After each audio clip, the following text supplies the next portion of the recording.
clear, coming through Geocache Talk. A voice on the line I hear, coming through Geocache Talk. It's time for Geocache Talk. Whether you are at work, in the car, or wherever you are, we hope you enjoy this show about the great sport of geocaching. If you're watching live on YouTube, you can be part of the adventure tonight in the chat room and participate with others as they watch the show. If you are listening later, please give it a like and subscribe on your favorite podcasting app so that you can get all of the weekly Geocache Talk goodness. Big thanks to the Travel Bugs for our opening and our featured patrons, Sue's Mom, Runner Casher, DeTruck, Jay Schulz, Little Miss Sunshine, Just Finding Our Way, Whiskey, AWOL, Sackishness, The Fours Awakens, and our new patrons, Adi Olson, Autumn EB, Team Monroe's, Joke Us. I don't know if I'm going to get that one right, Jesse. I'm working on it. I don't know if that one's right either, but I'm sure we'll find out if not. Yeah, Joker Us, Skippy Teddy 83 and Casperfly, and Retired Guy. If you'd like to become a patron, click on the Become a Patron heart.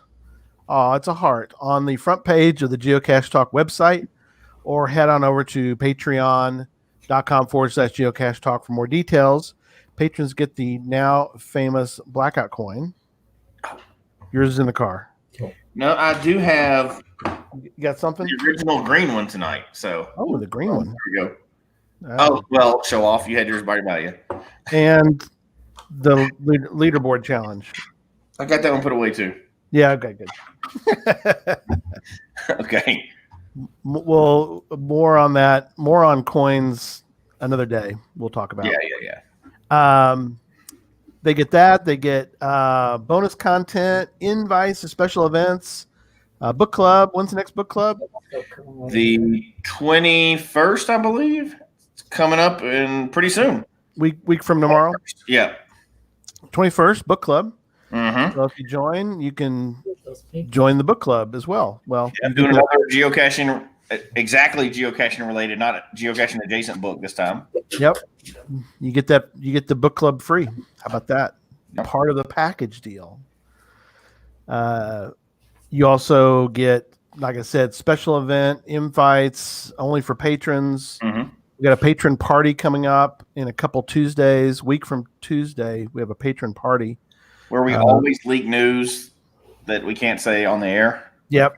They will get the latest news because they're patrons. That's part of the. We can barely keep Gary from spilling the secrets that we're not supposed to tell, so we have to let him tell somebody. So we get to spill those. So I get to tell the patrons, and so yeah, I'm make it till then without spilling any more beans. I'm trying really hard, but it's really difficult because this is we got two big things now. I mean, giant things. I mean, enormous galactical type things that are incredible that we're going to be doing. So you're not going to ruin by mentioning them.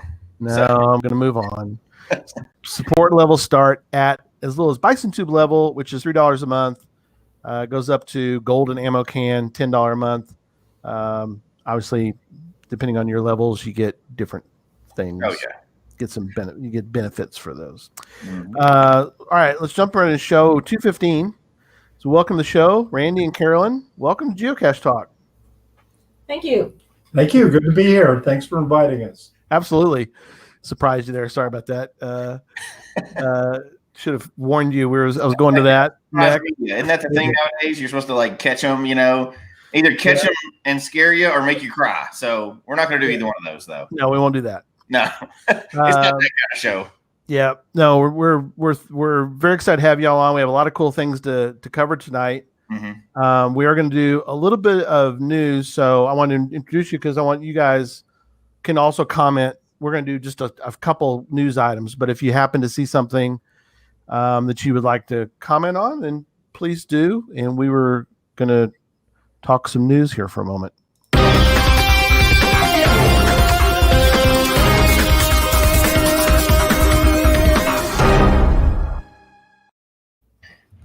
See, now you're using our breaking news just for. I am.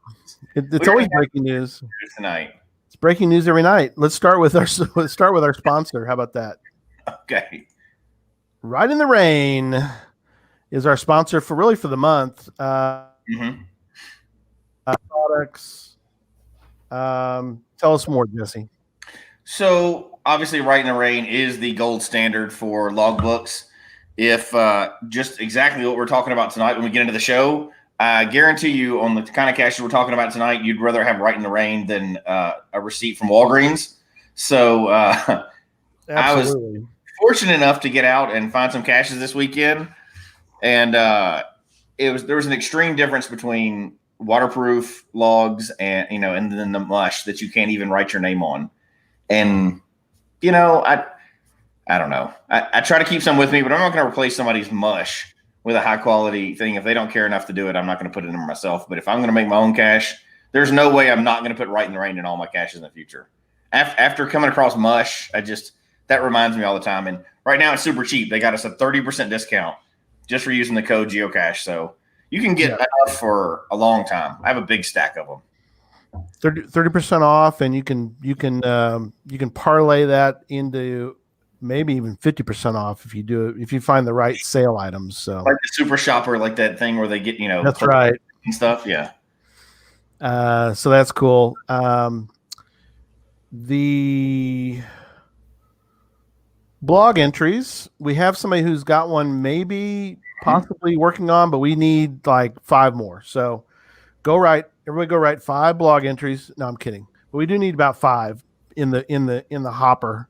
What we need to do is swamp Angie. So if everybody wrote 5, like 20 people wrote 5. Yes, and send 100 in this weekend, then she would tell us to stop sending in blog entries, which would be awesome. We've never had that happen. So no, I think yours just published.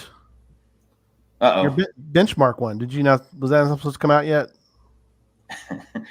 Are you ruining news already? Is that what you're doing? Oh, I'm sorry. Over to Jesse for a blog entry.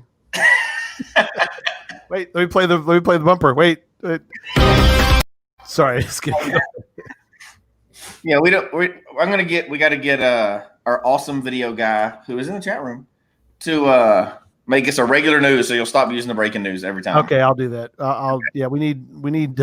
So Derek, make us a non special announcement news one for me, if you would, sir. Thank you. Did you want to mention you have the Adventure Lab notification on there? Do you have something new on that? Have you gotten one yet? The notification.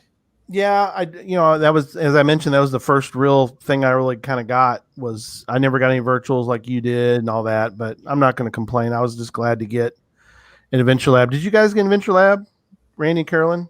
We did. Oh, good. Have you put one out yet, or are you making it? You're thinking about it? We were going to create it in the place where gold was created, Coloma, discovered in California, and the state park read our description and said, "This is cool. We're going to do it ourselves." So we had to find another location. So, like, hang on a minute, you can't steal our idea. Well, they can, because it's their property, so they can absolutely. There's nothing you can do about it. We have no option, although they don't know how to do it, are not members of geocaching, don't have an invitation, so we'll see. Have y'all found many of those? Yeah, we found quite a few. We like them too, and we'll get into that later. But I think now's the perfect time for it. But I think they're doing their second round, so a lot of people around me have gotten their second round of notification for Adventure Labs for the people that had the first one. So that came out pretty recently, but I know many people have mentioned they got their second round of them. So hopefully we see a bunch of those coming out soon too. So, yep. Hang on, Joshua. We're gonna talk about kayaks. He's got 2 kayak only Adventure Labs in Minneapolis. That's cool. Oh wow! How about that? Kayak only Adventure Labs. That is pretty interesting. Yeah, that is really cool. Yeah, we're definitely getting into some of that. That'd be cool. Adventure Labs. I can't talk about announcements, upcoming shows, and then we'll get into topics. So, upcoming shows, I do want to mention Doug McCrae will be on the show next Sunday. Doug, of course, is the inventor of Ms. Pac-Man. Him and his buddies. And if you want to hear the whole story, we've done podcasts with Doug about it. we'll talk about it a little next Sunday, but we're going to talk about other things more interesting. Well, not interesting. That's very interesting, but other topics that we have not covered with Doug. But you might want to check out High Score. It was on Netflix, especially episode 1. Doug is featured in the first episode pretty prominently. He is, and it's definitely whether you like video games or not, it's a walk down memory lane because you remember them coming out, right? You remember that and how popular they were and everything else. Whether you like video games or not, it's a very interesting documentary to watch. Yep. So he will be on, and then in 2 weeks, we've got coming back Alexandra Boylan. Alexandra is we've had her on a couple times. We had it on during Podcast to Hope. And we also talked about the geocaching themed movie that they did. And we're going to talk a bit about geocaching in media, kind of revisit that topic. And I'm going to bring up the thing that I'm championing, but nobody believes me, which is that you could do a quality. Josh was in the chat room. He could he probably won't back me up. But anyway, maybe somebody in the chat room will back me up that you could do a quality geocaching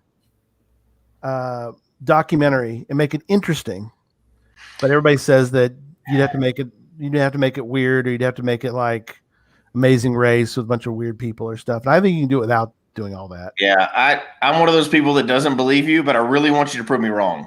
I'm gonna try. Good out there, but I just don't believe it right now. So Alexandra is gonna talk a little bit about that. She's gonna talk a little bit about women in media and they're in relation to geocaching, vlogs and blogs and documentaries, possibly, that maybe have better ideas than Jesse and I. So anyway, that's in a couple of weeks, and then 3 weeks we're thinking creative cache builds. We're still kind of things are a little bit in flux because some of us are traveling, and so we're juggling the last couple items there, but that's okay. All right. Let's get into talking to Randy and Carolyn. Let's start with the usual question people always ask is, how in the heck did you get started in geocaching? Well, I had a friend of mine who was a salesman in Reno, and he won a Meridian Platinum GPS, and he said, I don't want this thing, and he gave it to me. And so I tried to figure out what to do with it. Exactly that. I got a Meridian right here.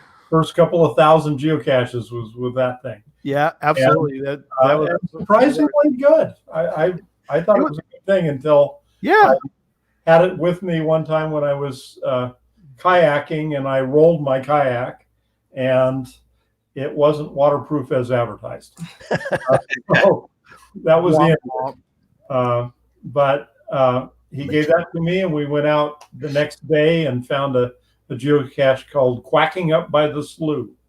And it was just a nothing geocache next to a waterway near where we lived. And we're caught, and we got very excited about it. At that time, there were not a lot of geocachers in the Reno, Nevada area, and so we very quickly got in with them and started placing and finding. And most of the caches, nobody had ever heard of LPCs or guardrail caches or anything like that at that point. And pretty much all the caches were some kind of ammo can or some kind of larger container placed up in the hills somewhere. And, that's what we loved. Matter of fact, you could buy ammo cans. My best deal on ammo cans was 5 for $20. Oh, wow. That is good. Ammo cans. Not anymore, but no, probably not. Back then, that makes it reasonable to place ammo cans. Yeah, no, definitely. Now, we've all had different experiences where a spouse was. Carolyn, were you on board from the get-go, or did you kind of go, I don't know about this? Well, he took off and started doing it, and I trailed along behind. but he did a lot of it without me because I was at home with kids and running a business and things like that. So he'd get up at 4 in the morning and go find a geocache and come back to bed, So I wasn't getting up. There was about a 6-year period in there where I probably found 90% of the first to finds. Right. And that required me getting up first thing in the morning and beating other people. And then finally some other people started beating me at it. And then finally I said, it's okay. Not a big deal anymore. I stopped counting first to finds in 2010, I think. Yeah. Because you started, it was in 2004, right? Yeah. Okay. Yeah. Yeah. I started a couple years after you, but yeah, I was printing them out on paper, and then Susan, my wife, would she'd mark them as we'd go. She would mark off, found or didn't DNF. Then when we got home, we'd mark them in. But that's what we do, is print out the the sheet with the description and the hint and the good old days, and go out and find them. And of course, you couldn't extemporize. If you got out there and saw 3 others out there, you had to find them without the hint. Yep. So doing the hard way. I started way later in the game than you and Gary did. So I was a cell phone cacher the whole time. Do you still cache with a GPS? Actually, this summer we did pretty much our whole trip. We took a 45-day trip this summer. Wow. Coast to coast, 10,000 miles, 22 states. And I had the GPS on maybe twice. But now that we have GLONASS and really good, accurate GPS on the phones, right? I don't see any reason to carry the manual one unless I'm placing one, because I think I get a little better accuracy out of it. I agree with you. I've tried to be very careful. I know you do. I know Jesse does too. But when I'm putting one out, it works if I've got. Lately, I've been lucky because I put one out at our cotton museum. Well, where I put the birdhouse, it was clear where it was because I have it on a pole out at the museum. Yeah. But yeah, I try to at least coordinate my phone with another phone. Like both Susan and I will look at them, and then we'll try to look at it on Google Earth or somewhere and try to figure out, try to do some corroboration. I don't know. I fully admit I'm a 0% GPS cacher.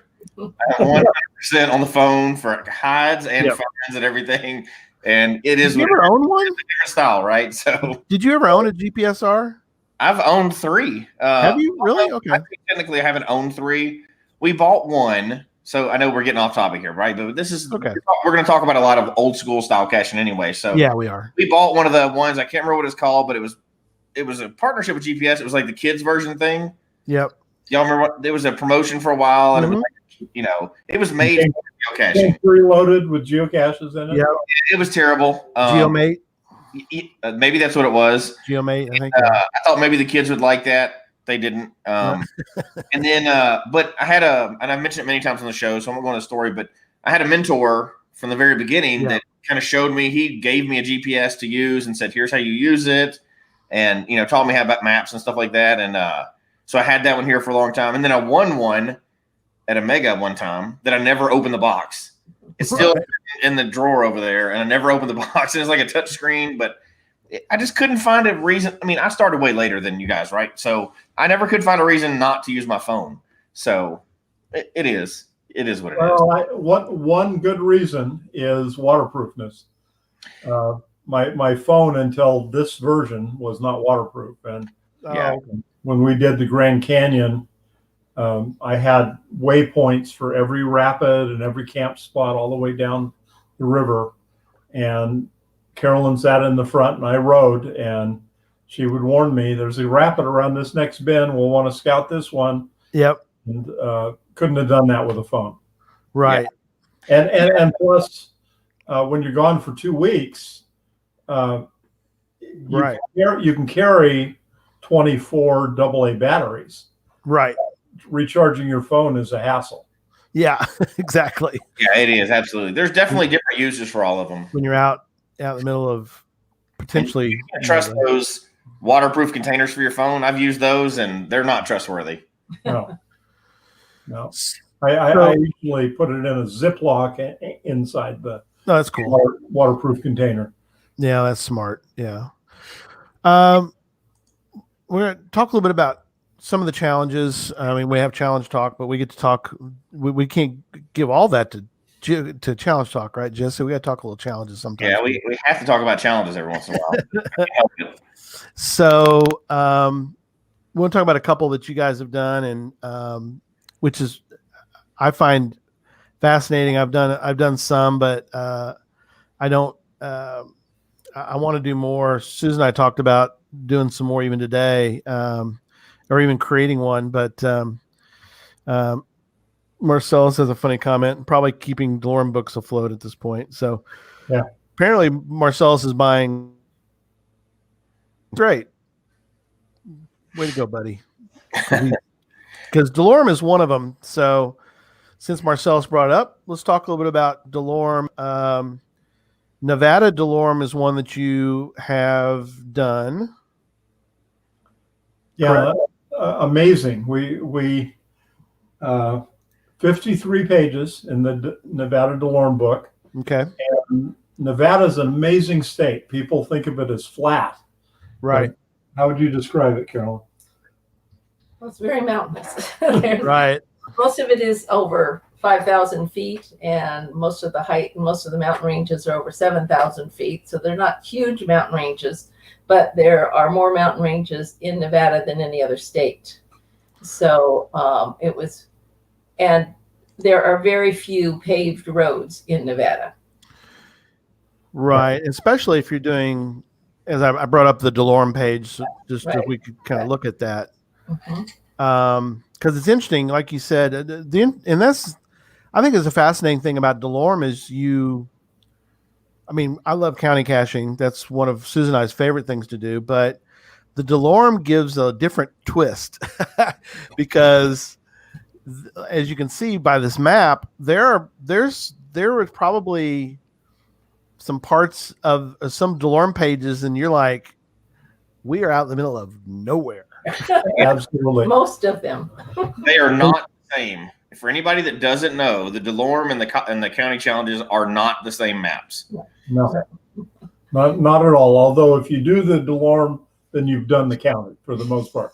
Right. That's correct.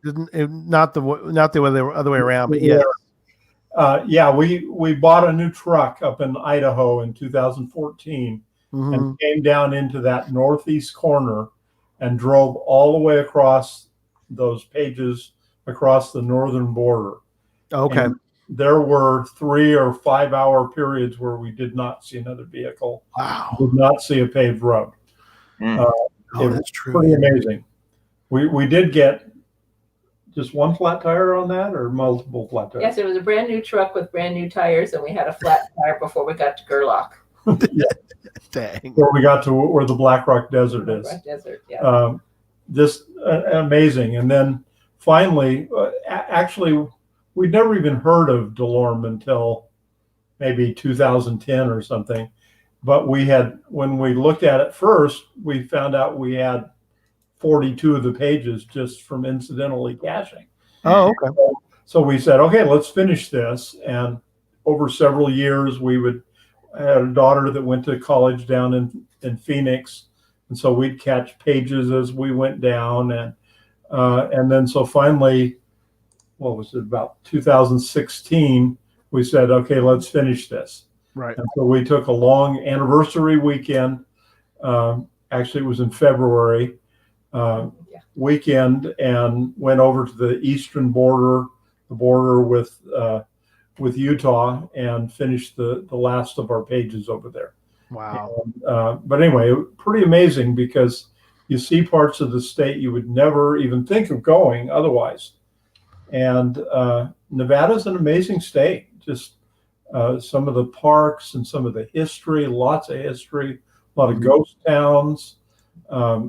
Driving the loneliest highway, Highway 50, goes east. And goes over, I think, 7,000-foot passes Wow. within Nevada itself. So you go through a high pass, and then you drop down and drive another 50 miles and then another pass. And sometimes there would be not a single house in that 50 miles. Right. Just an amazing, amazing place. So anyway, that really helped us feel like, hey, we get a sense of place for the state of Nevada. And so right now we're working on Northern California. California actually has all of California, north half, south half as separate DeLormes. And so we're working on the north half at the moment. Oh, interesting. I wonder if other states split up the DeLorme that way or not. I'm not. Colorado's is all one. Yeah. I don't know if Alaska's DeLorme pages are split up, but anyway. Yeah. Well, Northern Californians would like to be a separate state, right? That's true. They like the DeLorme pages to become true. So, well, Gary, you've probably come close to at least doing some damage on the Texas DeLorme, right? Yeah, I'm down to a couple. I'm kind of very similar to Marcellus. Marcellus and I have finished all the counties, but where's the one he mentions? Hang on a second. Oh, no, Tom mentioned it. He goes, he needs 3 to finish Texas. Port Isabel, I think I need that one area. I think I got the Big Bend areas covered. I got a weird deal because of the DeLorme pages, even though I did the counties along the very top of the panhandle of Texas. Why? I don't know, but the DeLorme page, there's some sort of weird tiny little squares of DeLorme up at the very, very top of a couple of those counties. So it's like, oh no, I got to go back and do those. So, well, I'll drive both of y'all and everybody in the chat room crazy when I say that I'm not working on DeLorme yet. I'm going to finish my counties, and we're saving DeLorme for later. Yeah, it's a long game, right? You know, so. Yeah, but Jesse, when you look at your DeLorme, you'll find you've got more than half of them done. Oh yeah, with some incidentally cash. Yeah, and I've looked at it. You know, obviously with Project GC and with all the geocaching profile, you can follow it, but we don't intentionally go after DeLorme. And people are like, "Why aren't you doing that if you're doing the counties?" Because just like when you finish the states, you don't get to do it again. Yeah, so I need to save some things for later down the road. So yeah, but there were times when we had to go back to get one that if we had just gotten an LPC, we would have had that square and didn't have to drive that 200 miles to get to that one. That is the logical thing to do, but I want to save some things for years down the road. And it drives people crazy, and it's completely illogical, but you know what? Everybody plays the game their own way, right? That's right. That's right.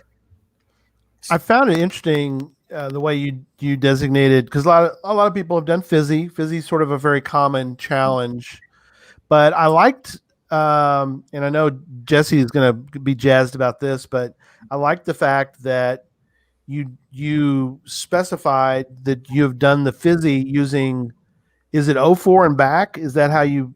No, the original Fizzy, the first Fizzy that came out, right, was dedicated to Fizzy Magic. Right. And right.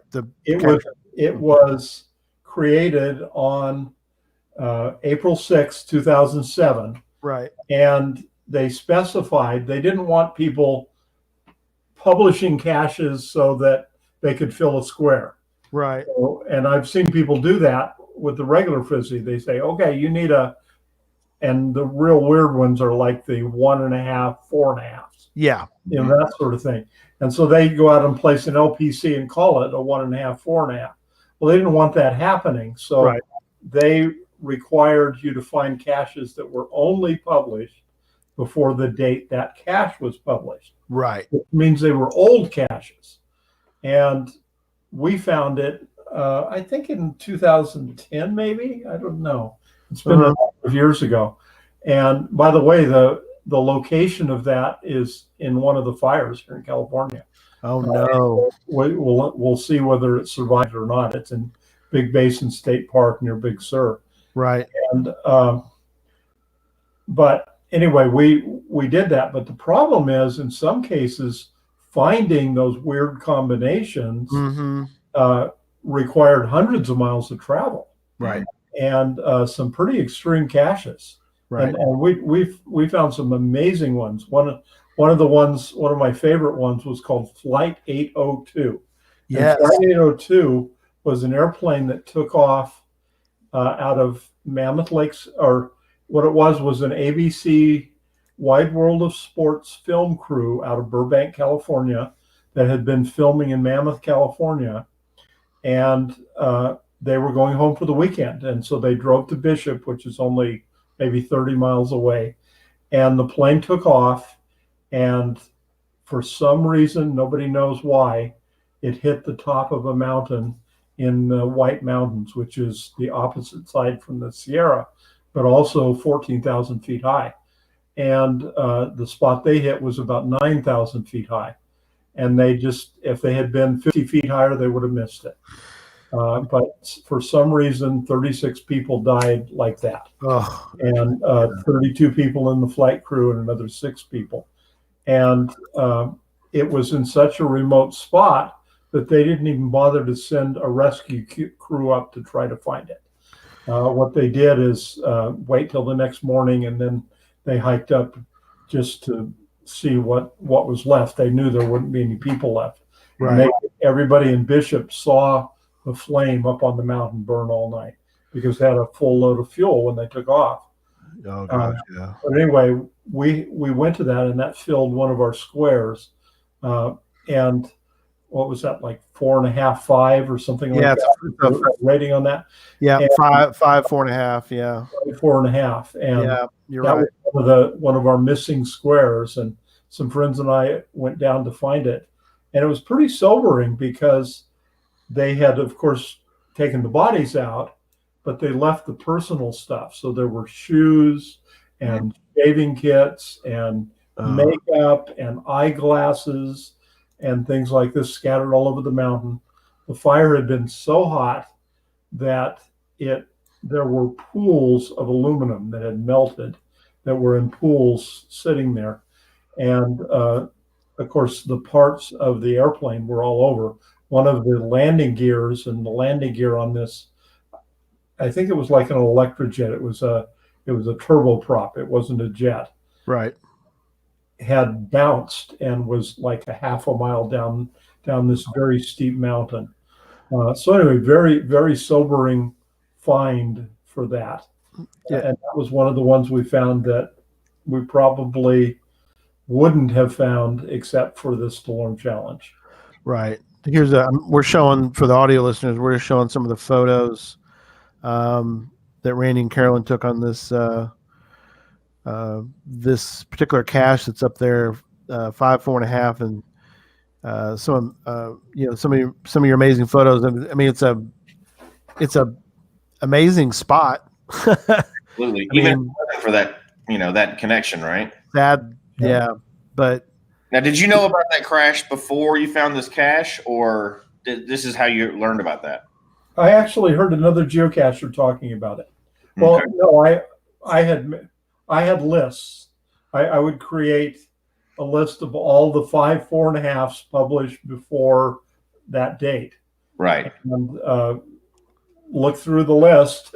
I probably spent many, many hours studying that list. right. And for every one of my missing squares, I had a query that showed me what was there, and I made a decision. This is the one we'll go after for that reason. Right. So anyway, good stuff, and pretty amazing things that we found looking for those old caches. They're almost all ammo cans, and particularly when you get to the high ones, they earned the points. This was a legitimate Right. 5 difficulty, 4.5 terrain. Right. It didn't require any special tools other than a good set of lungs and legs. And you could probably get. I didn't take my 4-wheel drive to this, so we probably only got within 2 miles of it, and maybe 1,000 or 2,000 vertical feet of it. Wow. So it was quite a serious climb. hike. It's a Colorado style hike to get to this. Yeah. Jesse, Speaking of that, do you like the old ones? Is that what you like going after the old? Besides this challenge here, the older ones, and because you don't, like you've mentioned a couple of times, LPCs are not your thing. Everybody has their own style. What is your favorite type of caching then? It's got to have an adventure associated with it, and very often that's the old ones, but not always. Right. I like mysteries. I like caches that require you to work to get to them, and very often they're the old ones. This summer, when on our big trip that we took, we'll talk about that later. Yeah, we found the oldest in 4 states, and a 5th one is disputed. Indiana has their oldest cache, but it was archived and brought back, and so we found the one that had never been archived that was the oldest. So they claim to be the oldest, and the other one says, but we were published first. So, Ohio does that too. But we do like that. But we back in my rock climbing days, which have been a few years, had a system called the epic rating, and an epic rating is just like any other rating. E1 is a trip where there's no problems at all, and E2 is a minor problem, like you're low on fuel and have to turn around and get extra fuel. E3 involves some kind of major inconvenience, like a flat tire or a dead battery. By the time you get up to E5, you've got an injury involved. E6 is an injury that involves going to the hospital. E7 is you're admitted to the hospital. Oh, wow. E8 is somebody dies. E9 is multiple people dies, and E10 is everybody dies and is never heard from again. Oh my! So fortunately, we've never had anything higher than an E6. You knew that was coming. But we enjoy some kind of epic component to what we do. So some kind of we've done rock climbing, we've done diving, we've done caches where you have to rappel, and of course we've done a lot of kayaking caches. So that's our big thing. But we enjoy the adventure aspect. My tagline on the forum is "It's the journey." Yeah. And I've had all day DNFs that I thoroughly enjoyed. Absolutely. And I'm perfectly okay with spending all day to get one cache. Oh, that's right up Jesse's wheelhouse. Some of my favorite caches are ones that I've never found. So or one. It's in cold on top of a mountain.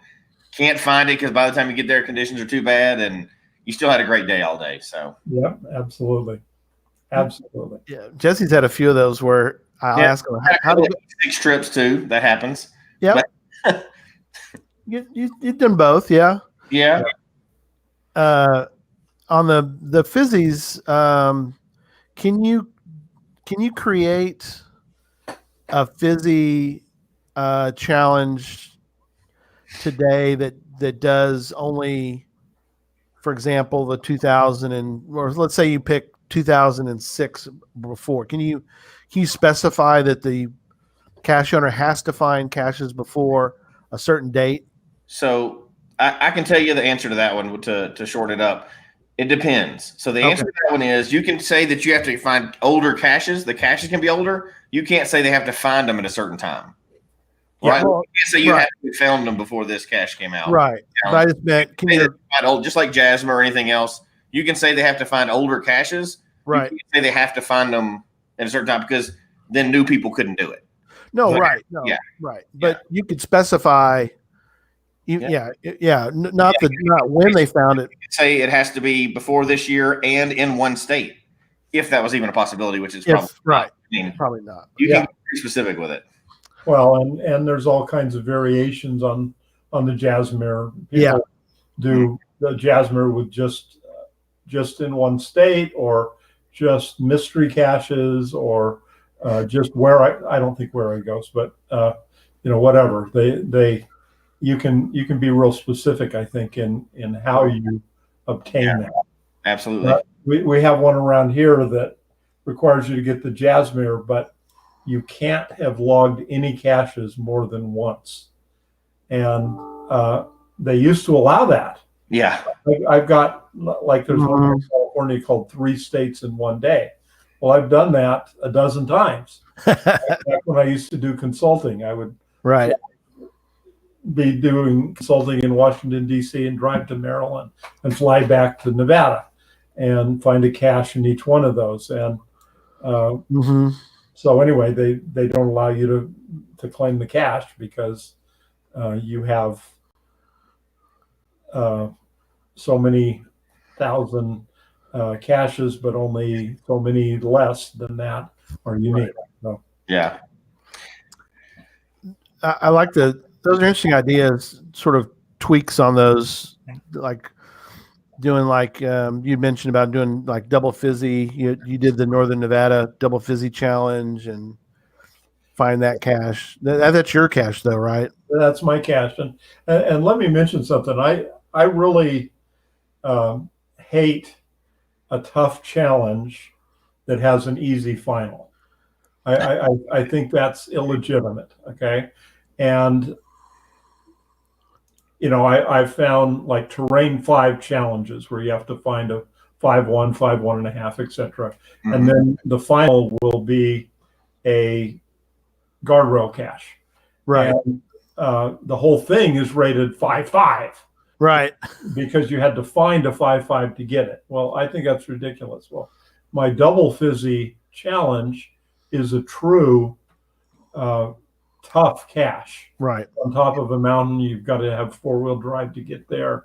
And once you leave your vehicle, it's another serious hike to get there.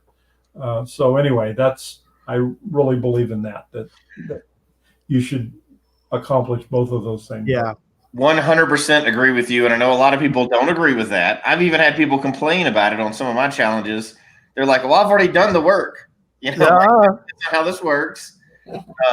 But thankfully to say, like one of our hosts on one of the other podcasts, I don't know if he's in the chat room or not tonight. Jeff? No, Pathfinder. Charles. I don't know if he's on. Yeah. He owns Colorado's county challenge, which we had one for a while that was just in the city. It was old rules just like that. But now the new one, and the only one in the state for Colorado, is a 5.5 county challenge in Colorado. But it's exactly what you'd expect, just like you described. It's at the top of a mountain, so you have to drive up there in a 4-wheel drive to get there, then do your hike to get to it. So it's marked as a 5.5, and even if it wasn't a challenge, it would be a 5.5. So that's a legitimate challenge at the end of a legitimate, hard-earned qualification. So that's the way it should be. And a lot of them out there aren't like that, and everybody gets to do their own thing. And we're accepting of everybody's way of caching, but you and I agree on that one a lot. We do. Yeah, one of my 5.5s was a pill bottle that somebody had let their daughter place, and she got to pick its rating, so she made it a 5.5, and it was accessible by wheelchair. With a that's the way it's supposed to be. However, I'm not gonna get bad out of shape about it. I'm not gonna not find it. If I get there, I'm not gonna be like, oh, I don't like that, I'm leaving. But I would prefer they are, like you say too, kind of relative to the challenge that was laid out in front of you. Yeah. Well, you can get pretty out of sorts in this game if you start worrying about how other people play the game. Right. And that's what Gary and I say all the time. There's so many different aspects, and we have people come on about different things, and obviously we're going to ask you about your quirks in the game too, right? Because everybody has them. But you know what? As long as you're accepting of everybody else doing whatever part they want, you can have a lot of fun in the game. Yeah, I agree. We have, I think, a very varied, but we have a lot of what I'd consider advanced cachers that listen and watch the show. And I'm always fascinated by certain aspects that people are involved in, and they ask us sometimes about shows like that. And that was one of the reasons why I wanted to have you two on, was to talk about kayaking a little bit. Jesse's done some. I don't know. You now have did you buy a full, like a real kayak, Jesse, yet? Or I would say real. I've rented, real kayaks. Yeah. But I've also used inflatable ones. I've got an inflatable one. Yeah. Which is a whole different I story. shouldn't say they're not real. They are real. You're still going out on. I mean, if they didn't exist, I would have drowned. But yeah. I've rented them too for it. I don't own any kayaks currently, other than the inflatable kayak. So. Right, but still, that's really cool. But I think it's interesting. When I was younger, I did a canoe trip. I think you and I talked about canoe trip where you go for a part of the day. I was with a big group. So, but we stopped, made camp, and we did that for six days. So, is that something that you have found there's people that have set up caches where you could do multiple day trips doing kayaking? Absolutely. And not just kayaking. Sure. River tripping is a big deal, particularly in the West, not Right. so much in the East. But in the West, we've got rivers like the Grand Canyon. Took us 14 days on the river. Wow. And we had 5 rafts and a kayak and some other stuff. Normally we'll have a raft and multiple kayaks with us, and we camp each night. And Right. the rafts we use are oar rafts, controlled by one guy sitting in the middle. Right. And these things hold about as much as a pickup truck.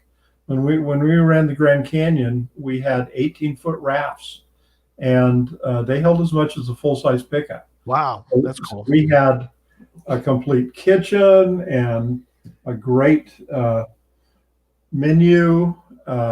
We had camping equipment, all kinds of stuff. And every night we would stop as we went down the river. And of course, a lot of these are in national parks. So you're finding virtuals or earth caches, particularly as you go down. But some of them have been grandfathered in that, were there prior to that. And some of them aren't, some are in national forests where you can place caches. Right.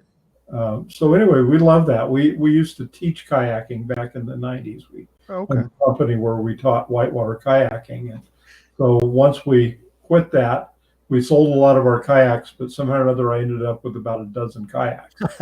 So we still do that actively. And as I get older, I'm more inclined to spend time in a raft than a kayak, but I still do whitewater kayaking. And we have a variety of, and then lately I've started doing flatwater kayaking too, which has its own challenge as well. Actually, let me tell you about a cache that we did. It's called Kayak 10 Paddle Portage Paddle.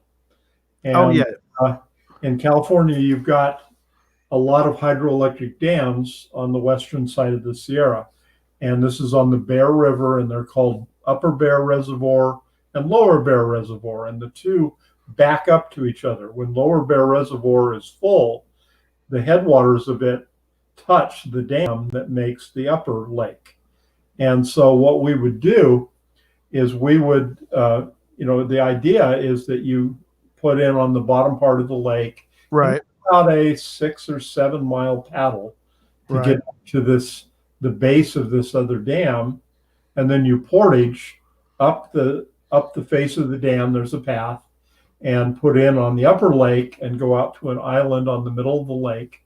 And there was a cache there. It was a mystery cache that was a projection from 6 miles away. So you can imagine how exciting we were to try to how accurate that was.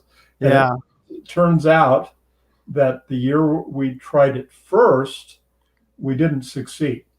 And we went up and the water was low. And so that lower dam didn't reach the upper dam.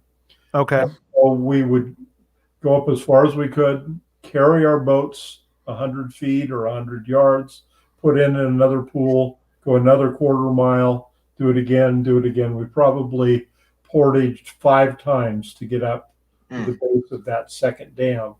And then we went out there and we spent 2 hours combing over that island and did not find the cache. Oh no! But it was still a great day. Right. We had that upper lake all to ourselves. There's no road that goes into that upper lake. Wow. The only way to get there is the way we did. And up in this area, right, Randy? Up in this area. I'm showing the screen. And do you see the Dot in the middle. the little dot? That's about where that upper lake, that upper thing is. If you were to switch to the terrain view, you'd see the island. Oh yeah, okay. Let's see. I can switch to satellite. So, right. Yeah. So there's the island just above where that cache is, the bigger island. Oh, the bigger island, right? This one up here. So anyway, we went back, talked to the cache owner, who was a friend of ours. He's a sadist, but and he assured us it probably was still there. And we said, okay, well, we'll just wait and see if anybody else finds it. Well, of course, the next year somebody does. And so we went back and did find it. So 2 trips. And that second trip, the water was higher and we were able to kayak all the way up to the base of that second dam. So that was fun. And we placed a cache there called Sometimes You Eat the Bear. And sometimes the bear eats you. And in commemoration of this. So it's over on the north shore of that, right across from the. Oh, okay. Yeah. So how many people were on that trip? Just 2 of us. My friend Jedi Trekker Richard and I did that, and then the second time we brought a 3rd person. So, but he's a great kayaker and leaves me in the dust every single time. He's great at flat water, and flat water you want a long, skinny kayak, which he had and I didn't. So he that helped him too. But mostly he's just a better kayaker. Wow, that's cool. And actually, let me tell you about a whitewater one too. Any more questions about this? No, I like that. That's interesting. Well, I think it's interesting that you said, you had a blast even though you didn't find it the first time. Yeah. And you went back and found it the next time. And I think that's what a lot of people have to understand, that the people that find urban caches only, it's either you find it or you don't. But when you're going out on an adventure, sometimes it is like you said, the journey, but it's the adventure that makes it. You always want to find the cache, obviously. But the adventure is the experience. Absolutely. Yes, or the experience is the adventure. Absolutely. One of the first 5.5 I ever found was on the Rogue River up in Oregon. The Rogue is one of the original wild and scenic rivers established by Congress in 1968. Was set aside as a wild river, which means you can't build dams on it, you can't build cabins on the shore. It's kept in a wilderness state. And we've run the Rogue, I think, 13 times over the years. And there was a cache there placed. It's called the Mule of a Cache. And Mule of a Cache is in a section called Mule Creek Canyon. And Mule Creek Canyon is a gorge that's about 2.5 miles long, where rock sides up both sides. Wow. And it's skinny enough that you don't get GPS reception in there. And so what we had to do is memorize the turns. After this turn, it goes left, and then right, and then there's an eddy on the left, and that's where the cache was, up on the cliff above that eddy.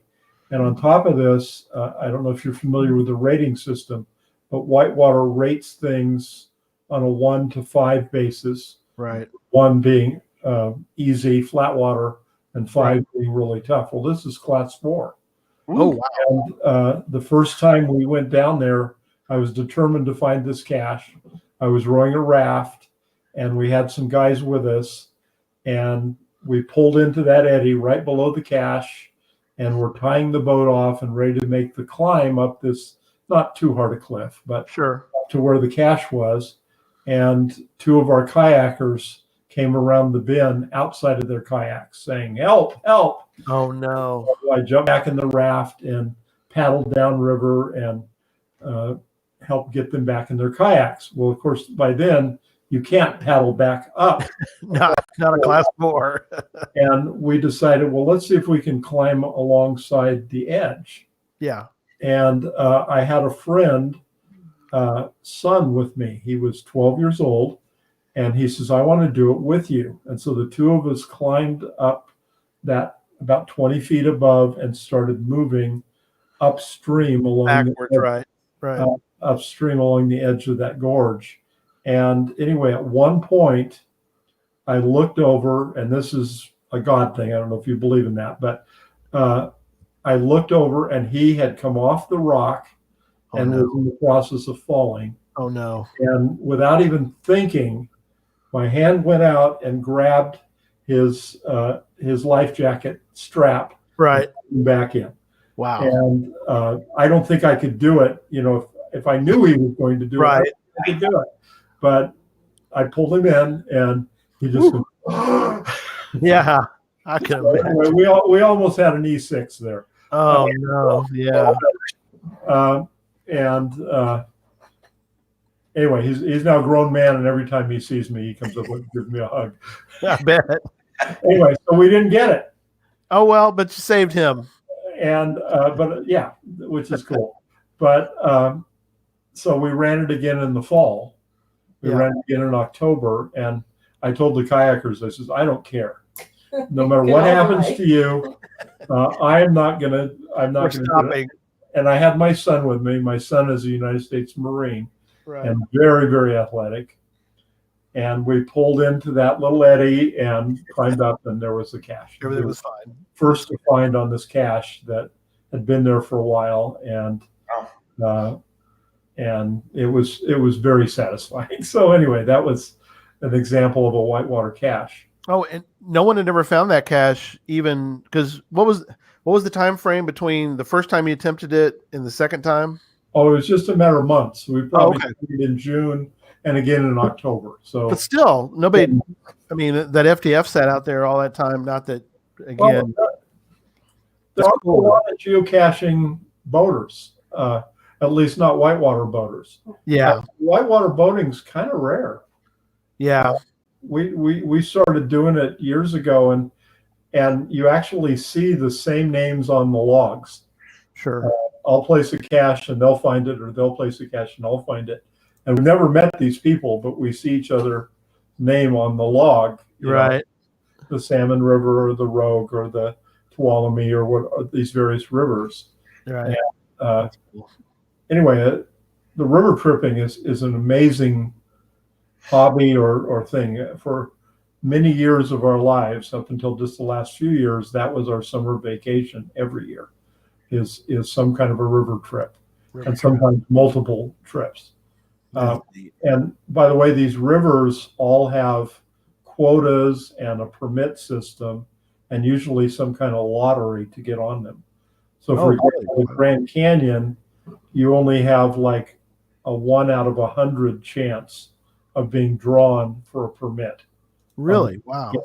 It took us 18 years from the time we first applied till we launched on the Grand Canyon. And the Salmon River is the same way. Salmon River is about a 1% chance. Really? But Wow. fortunately, we've got a group of families that all own rafts and kayaks, and we all apply for the same river each year. And Sure. so if you have 10 people apply instead of a 1% chance, Yep. you have 10% chance. Yeah. We've been lucky enough to get a lot of these permits that allow us to do some of these amazing rivers. We've done rivers in Idaho and Colorado. We've done the Gates of Lodore through Dinosaur National Monument. Right. Jesse, amazing place. Mm-hmm. A lot of history there. John Wesley Powell, is where he lost one of his first boats, was right there. We ran that same rapid he did and said, he must have been a wimp because it was we did it. But anyway, just amazing, and it's a great sport. It's a front-loaded sport. Front-loaded means you spend some money to get your equipment, but once you get your equipment, going on the river itself is usually free or very inexpensive, and so it makes sense to do it. And my kids all were raised in kayaks, and they all know how to run class 4 and 5 type rapids, and it's just a real character building for your kids. So we love it. It makes sense though. That, when you're talking about class 4 and 5, it takes some skill to do that. You have to know what you're doing. So you're really combining two hobbies, right? I mean, it's your standard geocache, a hike in the woods. Most people outside of the extreme ones can hike. You know what I mean? And it can even camp and do some extended hikes. But when you're talking about rock climbing or kayaking or whitewater, that is combining a whole nother skill set into geocaching. So it makes a lot of sense. And I know because we've talked to them, there's definitely pockets of areas where people have groups that go out and do kayak caching and things like that. But you don't see that as the average everyday. It's definitely a small subset within geocaching. Right. Yeah, definitely so.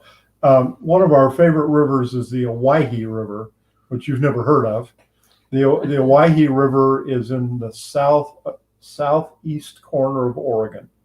You go 30 miles south, you're in Nevada. You go 30 miles east, you're in Idaho. Oh, okay. It's about a 50-mile section of just amazingly scenic area where there is no civilization. Wow. I placed a cache there called Chalk Bluff or Chalk Basin. Right. And Chalk Basin, from the spot where the cache is, you see no evidence that there are human beings on Earth. Oh, no telephone poles, no fences, no roads as far as you can see in every direction. And this is high up on a hill that gives you an amazing view, maybe 30 miles in every direction. And so we placed that one, and that one gets found relatively often, maybe every couple of years it gets found. Yeah, I was gonna say. Yeah, here's Chalk View. I'll bring it up. That's the shot. I like that you put a photo in there too. That's really cool. On that one, the Chalk View. Chalk View, yeah. Yeah, that one's kind of cool. But I do like the fact you put a little photo, so you're like, oh my gosh, that's cool. So you can see what that one looks like. But that's a good one. Yeah. And on that same river, there's what they call Devil's Tower, and it's very much like the one in Wyoming. Devil's Tower in Wyoming is a national monument. Sure. Well, this is out in the middle of nowhere, and nobody knows it's there. But it's the same thing. It's the vertical basalt cliffs. Oh, wow. In the river, it towers up 1,000 feet above the river almost. And fortunately, in this case, you can walk around behind it and get up. It doesn't require rock climbing to get up, but it's still significant hike to do. And we placed a cache on that, and it's been found twice now. And I think we placed it. When was that placed there, Gary? This one was put out 2009. 2009, yeah. Gosh, low. It's only got one favorite point. Oh, wait a minute. It's only been found 2 times. And I'm not positive that second one's a legitimate find. Yeah, I understand. Up there, but who knows? Who knows? But yeah, that's amazing. Look at that. That's a great photo of that thing. Yeah. So it's at the top of that. Yeah. Well, it's flat on top with sagebrush, and the cache is just a few feet from that edge. Right. There. Wow. So you walk a little bit further and peer over the edge. It's pretty gutsy. But anyway, you can walk around behind it and get up relatively easily. So. Yeah, this face would not be the best face to go up it. But you can see that you can go around it probably, or come around the other side of it. But yeah, those get Jesse all fired up to go get. What I like geocaching is in locations like that. If if I get out to a geocache and I can't see anything anywhere, I'm pretty happy that day. Yeah, no, I agree. You'd love this, the Owyhee. It's an amazing place, and looks very much like the Grand Canyon when you're there. How difficult is the river? The river has one class 4 in it. Oh, okay. Quite a few 3s, but Gary, if you're riding in the front of my raft, you can do class 4. Okay. We may have to book you for a trip. If I'm riding in the front. Yeah, it's interesting. One of the rivers we've done, and in the United States, there's several just trophy rivers. Sure. And of course, the trophy river is the Grand Canyon. Sure. And we've done the Grand Canyon twice now. Right. But the next one is the Middle Fork of the Salmon River, which is up in Idaho, Right. goes through called the River of No Return, and then the main salmon, and the two together are 184 miles long. Oh, wow. And we've done both of those. And what happened there is very interesting. We went on that one, and we would go for these geocaches and couldn't find them. And come to find out that the raft guides that take commercial groups down Right. don't like geocaches because their patrons would make them stop Right. in various places. And so they had collected these geocaches along the way to make sure they weren't there for people. Oh, no. So we didn't. I think we found a couple of caches on that, but not much. Mostly we would do a hike and not find anything. But and some of the things you see, the hot springs that you find on these places, and not a hot tub, but a genuine, primitive hot spring. Some of them right at water level. Oh, wow. You can just flip over from the hot spring to the creek and back and forth. Oh, neat. And, some of them cliff sides. Yeah. Wow. There's the most amazing hot tub in the world is on the main salmon, and they went up there and created this hot tub that's big enough for 12 people. Huh. Has brushes there, so when you leave it, you're supposed to drain it and clean it out for the next group. Right. And it has water that they piped in from various springs to get the temperature right. Right. Yeah. Because you got to get the temperature. Yeah.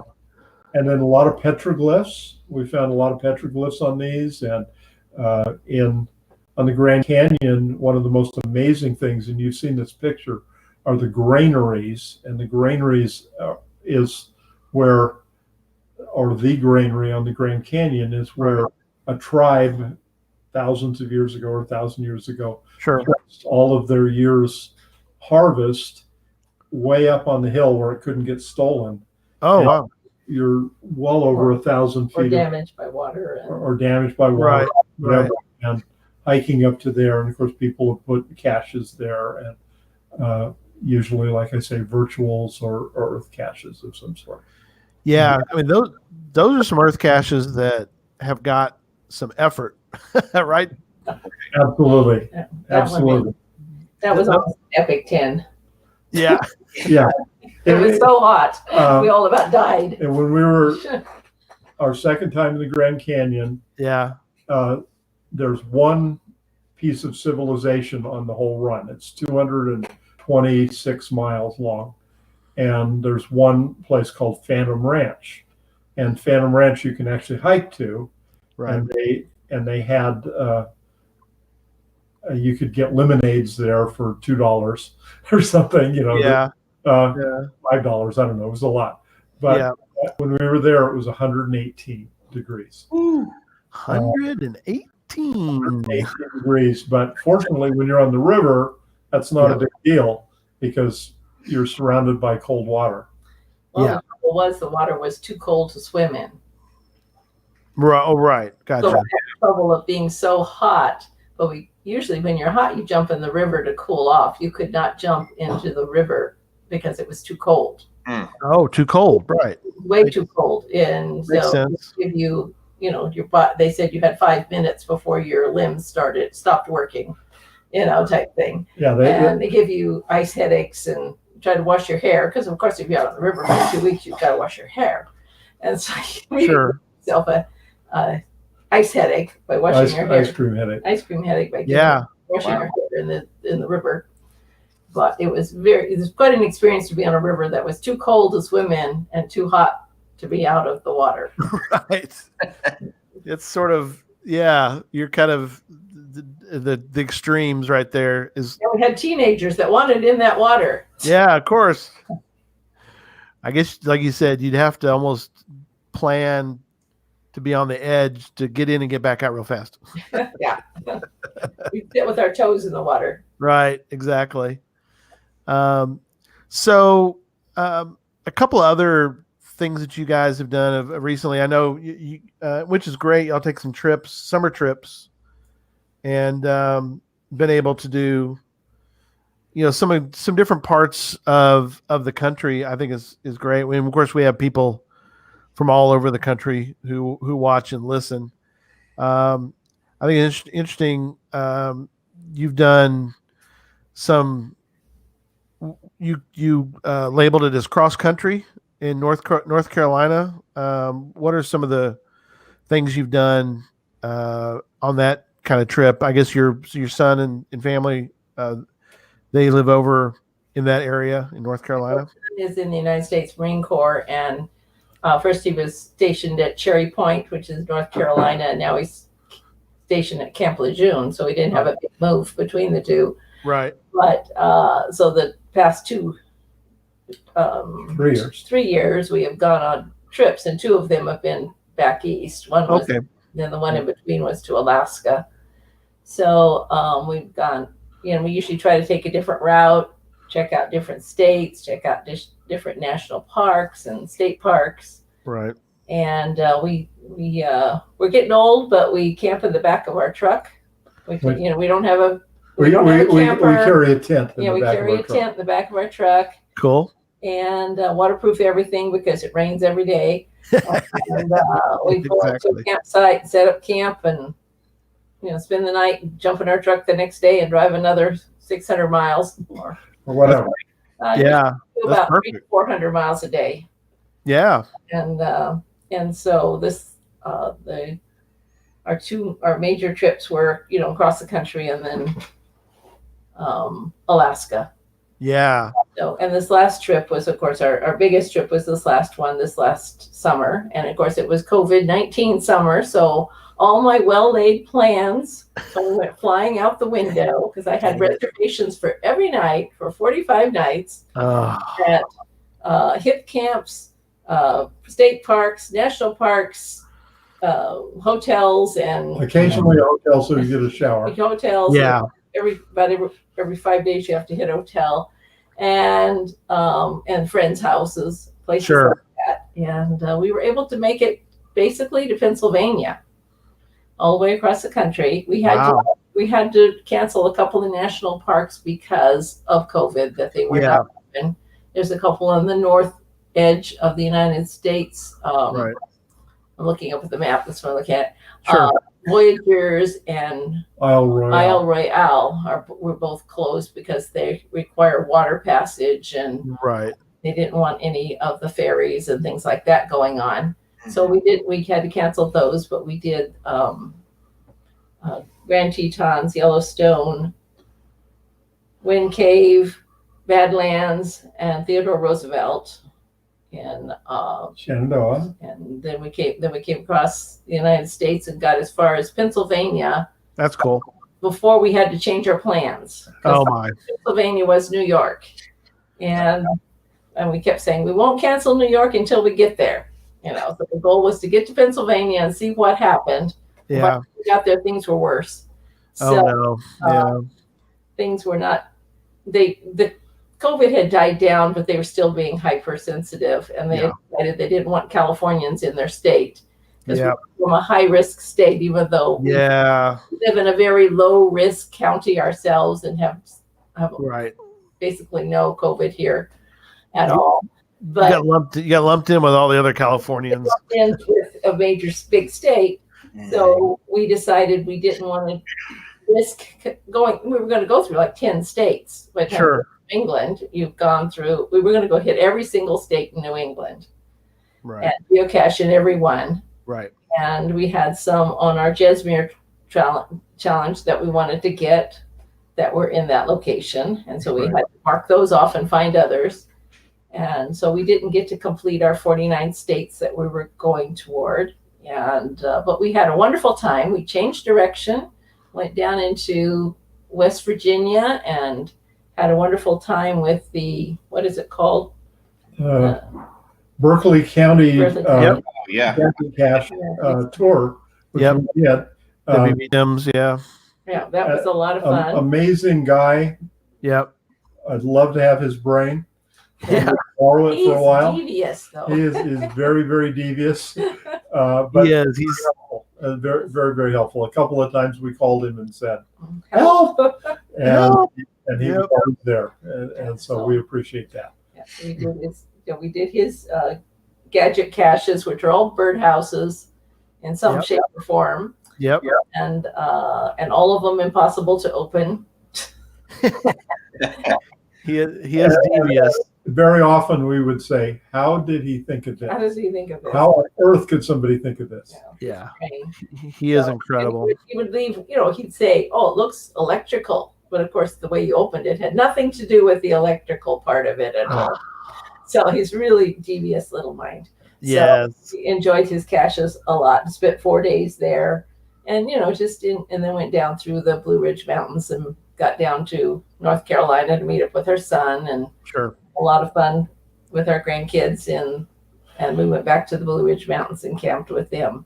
Right. When we took off for home, and we had a lot of time that we were going to go to To the Midwest the Geocache. Midwest Geocache. Of course. Canceled. For that was canceled. So here we have an extra week, Oh my. and we weren't coming home early. We were going to stay out for our 45 Yeah, days. might as well. Right. You're not going to come You home got early. to. You have to go back to work or whatever. Yep. So we just tootled around, and then we ended up in Colorado, and and we had a wonderful time. We just picked a spot. It was the little town of Floristan, and because it was near Terreal, and from there we just had 4 fantastic days, just exploring that area, just picking a spot and exploring it. And Yeah. not even planning on going there except to get carry-all, Yeah. So it was just, and how many caches did we find on our trip? 163, I think. Oh, wow, that's great. Caches. And some very fun parks. And I think almost 40 of those Met were me. earth caches Oh wow. Okay. because of the national parks. Yeah, because of the right. And we drove up Pikes Peak. Yeah. Yep. We Garden of God. we did a couple of adventure labs in Cripple Creek and Garden of the Gods. Yep. And those were fun, and just loved it. It was just a great time. And Floristan has a group there that put out a whole bunch of history-based Cool. caches where they would take you somewhere and give you the history of that spot. Right. Had fun doing that. Lots of different. So it's just fun just finding a spot. We'll find another spot next year. Yeah. With the trip to Black Canyon of the Gunnison, we'd had reservations there, so you can't change your reservations at the national parks. You make them 6 months ahead, and you can't move them. Yeah. You don't want to lose it because somebody else will grab it if you're to remove it. You just can't make it. You lose it. And Yeah, so you'll lose we it. changed that date, and so that was our last stop before heading home. But, Yeah. There's as far as Colorado, we Susan and I got to go. We've been to Terreal, so all of us that are currently podcast have been to Terreal. Pikes Peak. Pikes Peak. Gods, we've all been to all those places. Yeah. There's Sure you have. there's Yeah. our trip we went to 14er, which was the Woodstock that year. It was in Denver, or near suburb of Denver. But that's one of the areas that Susan and I really like to go to, and you try to tell people too that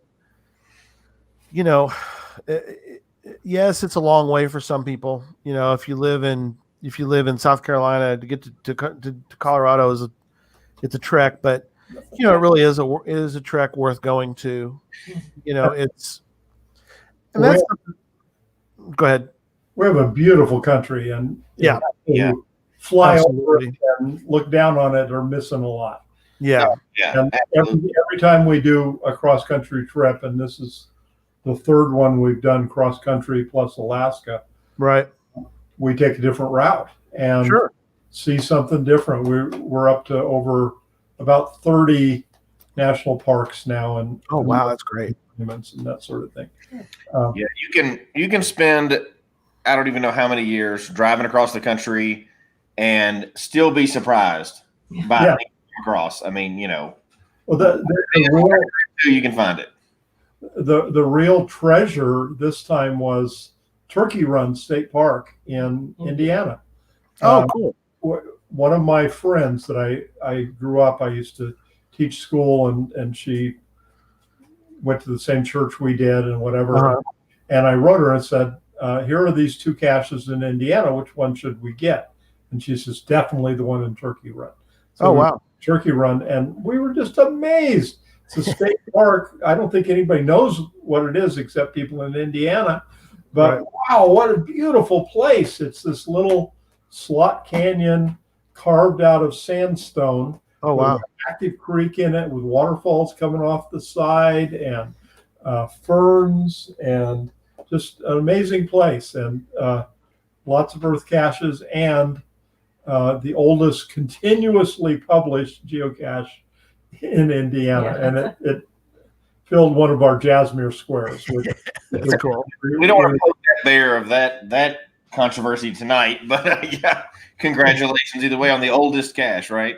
Yeah. Well, anyway. Oh. But- Jasmine Square. Yeah. Our other goal this summer was the Pony Express Challenge. Yeah. And Tell We- people what that really. Yeah. Tell people what that is, because I don't know if they might understand. Tell kind of give the background. okay, well, the Pony Express lasted for what, 1 year, dear? 18 months. 18 months. Yeah, it wasn't long. The moment they sent the first telegram, Pony Express went out of business. Yeah. But they were amazing. Went from St. Joseph, Missouri to Sacramento, California. Yeah. And they happened to go through our hometown, which is Placerville, California. And the challenge is you have to find a geocache in every state that it went through that is related to the Pony Express. So most of them were at Pony Express stations, because there were a whole series of stations in all of these states. And so you had to find Missouri, Kansas, Nebraska, Colorado, Wyoming, Utah, Nevada, and California. Okay. And we had all of those except 3, I think. Nebraska, Colorado. And we had just coincidentally got the one in 4. Kansas a couple years ago. I think there Right. were 2 missing. Utah, Wyoming, Nebraska, and Colorado. So anyway, that was our goal, to finish that this year. And Cool. then the final is at the Pony Express Museum in St. Joseph, Missouri, which is Oh, actually neat. an excellent museum. A lot of little museums, you go in and you say, I'm not going to pay $10 to see this. This was $4 or $6, something like We got a that. senior discount. We got a senior discount, Yay. which highly recommend it.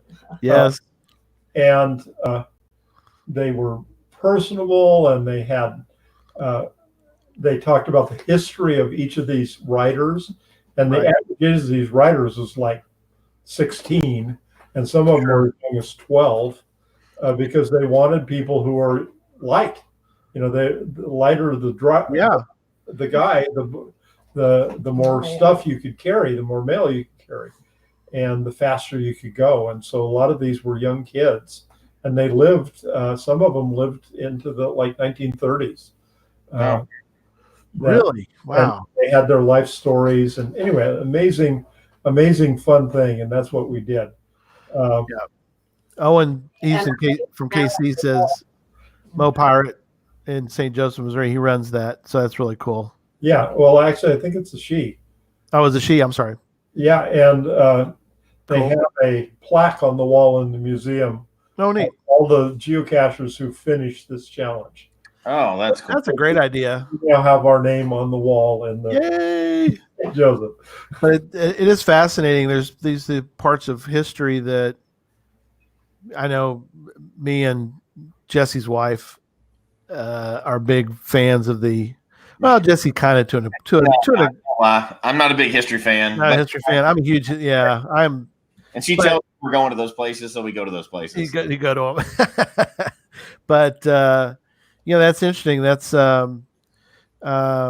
oh, she has another caching name. Oh, okay. There you go. But you'll miss out whether you like It's a it he. or not. You'll miss out on those if you just fly over them. Okay. His wife, I think, has a different caching name. That's what Ryan's talking about. Yeah. A couple of our Kansas people are chiming in there, which is great. Yeah. But kind of on the challenge side of things, I don't. You can no longer do a timed thing, right, Jesse? Those are gone. Pony Express wouldn't work either, right? Because the Pony Express related thing is that's not something that can be quantified. So those are those old challenges that we can't make new of anymore, like Pony Express. Okay. Yeah. Because there's no stat as Pony Express related for a challenge checker, but you still have all the grandfather ones in. So those are those really cool challenges that you come across out there. Yeah. That's really cool.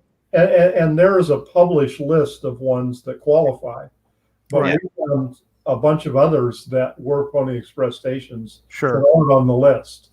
And we didn't use any of those, but we probably could have. We probably challenged that said there was a Pony Express station here, or there's a statue of the Pony Express rider here. Yeah. Oh, right. And one more thing that if you weren't a geocacher, you may not have stumbled across, right? Who knows if you would have found that or not? Yeah. And every geocacher would give this answer. What we love about geocaching is it takes you to the most interesting places. Mm-hmm. Absolutely. Places you'd never even know existed without geocaching. Oh, yeah. And like you said, next year you've got some plans. Again, we're all kind of trying to figure out. Hopefully, we won't have any issues even come May. Because we're kind of helping out with the Mingo one, the Mingo Mega. So we're hoping, crossing our fingers, that May of next year won't have any issues. But I know you guys are good about planning ahead. Are you? And I know she mentioned Hawaii. Are you still thinking that that's a possibility, or? Absolutely. Okay. We always think it's a possibility. We always think yeah. and we're not against forcing it. That's a bad way. I should have said that. No, but we'll do it in our style. We're not going to stay in the Hilton on Waikiki Beach. We're going to go over there, rent a car, and probably go to a secondhand store and buy some camping equipment, and or buy some cheap camping equipment and at Walmart. Whatever, and then get back when we leave and visit the various islands. We'll probably spend at least a month there. That's awesome. That's actually our 50th wedding anniversary. So, yes. Yay, congratulations. And it was supposed to be our 50th state, but New York got in the way. Yeah, but still, congrats on 50 years together, and that is great. We've Susan and I we've been to every island, which I thought was kind of cool to do. Jesse went. Was that last year? 2 years ago. A couple years, I think. 2 years ago. Yeah, I'd have to look and see. I think it's been a couple years now. Yeah, but still, that's we both have had great experiences. I know Jesse said he really got to meet a lot of the Hawaiian geocachers. So if you get a chance, to meet some of them when you're in an event, that would be kind of cool to see some of them. Make a point of that. And actually, let me tell you an interesting. Can I? Yeah. One more story here. Sure. On our way to Alaska, we were on the ferry going north, the inland ferry from Prince Rupert to Skagway. Right. And we were trying to get a cache in every stop. And one of our stops was Wrangell. And we were sitting there in the lounge watching the ocean go by, and Sure. we noticed some other people, and we said, those have to be geocachers. And we grouped ourselves. And they were VJ and RJ, or RJ and VJ. Yeah. W and VJ. RW and VJ. And Right. we're in the process of getting a cache in every county in the United States. Oh, County, wow. Parish, borough in the United States. And Alaska was all they had left. Wow. And, Alaska, I think 11 years ago, came out with an Alaska counties or boroughs challenge, Oh, wow. and they got the first to find last year on it. Wow. Anyway, we went with them up there, and just to give you an idea how serious they were, when we got into Wrangell, we were only supposed to have 1 hour on shore. Yeah. The boat was late, and so we ended up with only 20 minutes on shore. Oh, no. About a half a mile to where this cache was. Oh, no. And so we were waiting right at the gate. As soon as they opened the gate, we ran out. Right. Our wives were going to fake a medical emergency at the vacation time. And he had arranged, to give you an idea how serious this guy was, he had arranged an airplane from somebody he knew that would fly us to the next stop. So if we missed the plane, Oh my gosh. missed the ferry, It's the ferry, we go to the next one. Oh, the next stop, and we would have caught the ferry again there and continued on our way. But anyway, they finished that. There's only one county left, and it's the Leper colony in Hawaii. oh, yeah. Leper colony in Hawaii does not allow place caches, and it's its own county. And so he's done every county in the United States except for that one. Yeah. So pretty amazing. And he's tried to get some kind of dispensation from Groundspeak, but they're not paying attention to him. But that is amazing. When we were there, you could see it. I mean, we could see where the leper colony was and all that, but usually, like you said, I don't like you said, I wonder if they could get. I wonder if they could do the reverse. I wonder if they could get a virtual put there or something. You could. I don't know. I'm thinking a puzzle just over the county line with the finals in the other county. Yeah. Right. The finals on the other side. He's a pretty smart guy. I'm betting he's thought of all the options. He'll figure something out. Yeah. So anyway, that was kind of fun. That's really awesome. Yeah. Because y'all have been some great adventures, and it was fun. We'll have to do this again. Appreciate your coming on and sharing some of these great stories. Gets everybody, I know it gets me fired up to get back out on the road and doing stuff. I know Jesse probably feels the same way. So. Well, absolutely. Well, and a lot of times we think about caching as a city event because that's where a lot of caching happens nowadays, right? But it's exciting to think about kayaking. You forget about the kayaking, or some people anyway do. Forget about the kayaking and the mountain climbing and the hiking and all that other stuff. And it's good to spark that interest again. And even right now, there's a lot of people that have come into the game recently that don't even realize this because they found it during COVID. There's been a huge spike of people finding this game, and I bet many of them don't even realize that you can kayak or you can mountain climb and find a cache also. It's not just under a park bench, right? There's tons of that out there. We're live in Lake Tahoe. Yeah. Scuba diving somewhere, right? So, yeah. Yeah. Well, again, thank you so much. Let's do our outro, and then we'll say goodbye to everybody. 1 second. Folks, we hope you've enjoyed the show tonight, as well as our new format. Please email us your comment at geocachetalk@gmail.com. Don't forget to follow us on Twitter, Instagram, and Facebook. The show can be found on Apple Podcasts, Stitcher, Radio Public, or Spotify, as well as at the Geocache Talk website. Don't forget to click that subscribe button below and ring that bell notification so that you can see and hear the show on a weekly basis. And tell your friends about the show. Get them involved with us in the chat room. And until next week, don't just talk about geocaching, go geocaching. Well, again, thank you guys so much, and we'll say goodnight. Good night, everybody. Good night.